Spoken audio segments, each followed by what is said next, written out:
আফরান নিশো এবং তাসনিয়া ফারিন দুজনই দেশের জনপ্রিয় দুই তারকা। দুজনেই বিভিন্ন নাটক, চলচ্চিত্র এবং ওয়েব সিরিজে অভিনয় করেছেন। তবে অভিনয়ের পাশাপাশি এবার তারা নাম লিখিয়েছেন সঞ্চালনাতেও। সম্প্রতি মেরিল প্রথম আলো পুরস্কারে সঞ্চালনা করেছেন দুজন।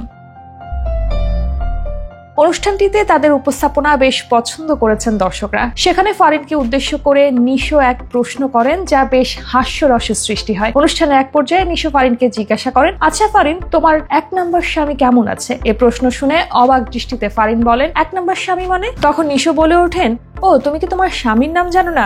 রেজওয়ান, 1 মানে তো 1, 1 নম্বর। এ কথা শুনে ফারিন বলেন, মুরব্বি, ওটাকে 1 নম্বর না, একমাত্র স্বামী। সে খুব ভালো আছে, তবে আমার এক্স বয়ফ্রেন্ড কেমন আছে তা জানি না। এ সময় নিশোর দিকে ইঙ্গিত করেন ফারিন। তখন নিশো বলেন, তোমার এক্স বয়ফ্রেন্ড? ও আচ্ছা, আমিই তো। দুজনের এই কথোপকথনে ব্যাপক হাস্যরসের সৃষ্টি করে। উপস্থিত সবাই বেশ উপভোগ করেন তাদের দুষ্টু মিষ্টি ঝগড়া। তাসনিয়া ফারিনের স্বামীর নাম শেখ রিজওয়ান। 8.5 বছর ধরে রিজওয়ানের সঙ্গে প্রেমের পর তাকে জীবনসঙ্গী করেন ফারিন। 2023 সালের 11 আগস্ট দুই পরিবারের সদস্যদের উপস্থিতিতে বিয়ের আনুষ্ঠানিকতা সেরেছেন ফারিন ও রিজওয়ান।